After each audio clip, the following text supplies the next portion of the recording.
Então, nesse canal, meu objetivo é conseguir compartilhar todos os capítulos da Bíblia e atualmente eu estou no livro de Jó, que eu já comecei no vídeo anterior, mas como eu estou bem no iniciozinho e estamos começando um novo ano aqui, 2026, então eu vou preferir começar de novo, porque eu estou bem no início ainda. Então, capítulo 1º do livro de Jó.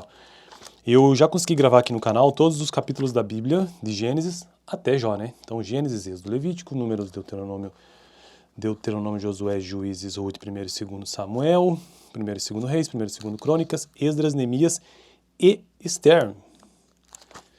E vamos então para Jó, né? Então, o capítulo 1º diz o seguinte: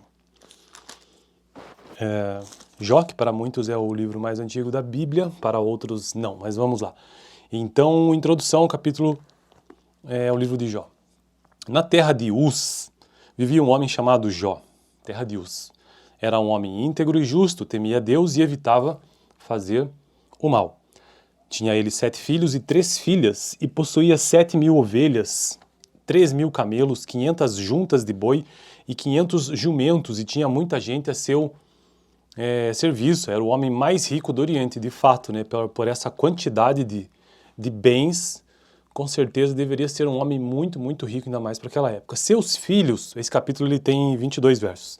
Seus filhos costumavam dar banquete ou banquetes em casa, um de cada vez, e convidavam suas 3 irmãs para comerem e beberem com eles. Terminando um período de banquetes, Jó mandava chamá-los e fazia com que se purificassem. Então veja o interesse que ele tinha, mesmo tendo essa quantidade enorme de bens, não colocava sua fé neles e sabia que precisava estar purificado de alguma forma diante de Deus. Terminando um período de banquetes, Jó mandava que purificassem. Ok, de madrugada ele oferecia um holocausto em favor de cada um deles, pois pensava, talvez os meus filhos tenham, lá no íntimo, pecado e amaldiçoado a Deus. Essa era a prática constante de Jó. Constante, de repente, todos os dias, né, ou toda semana, não sei. Certo dia, os anjos vieram apresentar-se ao Senhor e Satanás também veio com eles. Então veja que Satanás fazia parte aqui dos anjos, né? Se ele era, o que exatamente ele ocupava ali, eu não sei, mas ele estava no meio deles. O Senhor disse a Satanás: de onde você veio? Satanás respondeu ao Senhor: de perambular pela terra e andar por ela. Então veja que com esse texto bíblico a gente aprende que Satanás está livre por aí, a caminhar. Disse então o Senhor a Satanás: reparou em meu servo Jó?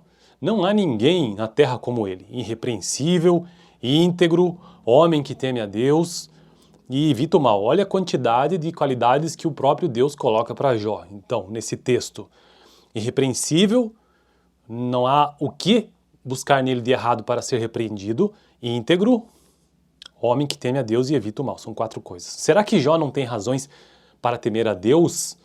Respondeu Satanás, meio que cobrando o Senhor, assim, sabe? Tirando um sarro. Mas claro, desse jeito aí, acaso não puseste uma cerca em volta dele?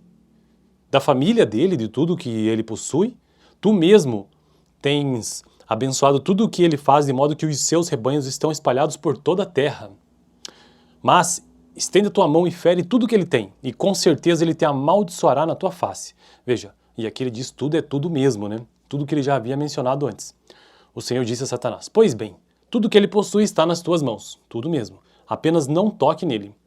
Então Satanás saiu da presença do Senhor. Certo dia, quando os filhos e as filhas de Jó estavam num banquete, comendo e bebendo vinho na casa do irmão mais velho, o mensageiro veio a dizer a Jó: os bois estavam arando e os jumentos estavam pastando por perto, quando sabeus os atacaram e os levaram embora. Então o primeiro desastre aqui é furto, roubo.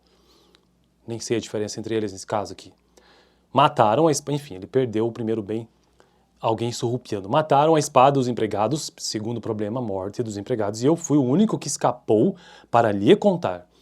Enquanto ele ainda estava falando, chegou outro mensageiro, segundo deles, e disse: fogo de Deus caiu do céu e queimou totalmente as ovelhas e os empregados, e eu fui o único que escapou para lhe contar. Então aqui você tem um testemunho de algo que, para esse empregado, algo que teria vindo de Deus.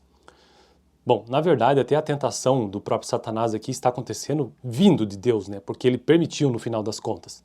Enquanto ele ainda estava falando, chegou outro mensageiro e disse: vieram caldeus, outros povos, tá vendo? em 3 bandos, atacaram os camelos e os levaram embora, mataram a espada os empregados, e eu fui o único que escapou para lhe contar. Engraçado que sempre escapa um para trazer o relato. Enquanto ele ainda estava falando, chegou ainda outro mensageiro e disse: seus filhos e suas filhas estavam no banquete, comendo e bebendo vinho na casa do irmão mais velho, quando de repente um vento muito forte veio do deserto, agora veio do deserto, já não vem do Senhor como o anterior disse, e atingiu os 4 cantos da casa, que desabou. Eles morreram e eu fui o único que escapou para lhe contar. Terceira testemunha. Ao ouvir isto, já finalizando esse capítulo, Jó se levantou-se, rasgou o manto e rapou a cabeça, rasgou a sua roupa, né? E rapou a cabeça. Nessa cultura, pelo menos na maior parte do tempo na cultura bíblica, o fato de você ter a cabeça raspada significa humilhação. Então prostrou-se, rosto em terra, em adoração e disse: saí nu do ventre de minha mãe e nu partirei. Que para mim é um dos versos mais bonitos de toda a Bíblia, sabia? Saí nu do ventre de minha mãe e nu partirei. O Senhor o deu, o Senhor o levou. Louvado seja o nome do Senhor. Em tudo isso, Jó não pecou e não culpou a Deus de coisa alguma. Esse aqui é um dos melhores capítulos da Bíblia, na minha opinião, de todos. Eu gosto muito de Salmos, entre outros livros, 2 Salmos, mas esse aqui realmente fala muito, né?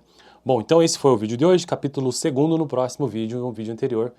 Eu já tinha começado o Jó, vou deixar aqui no final.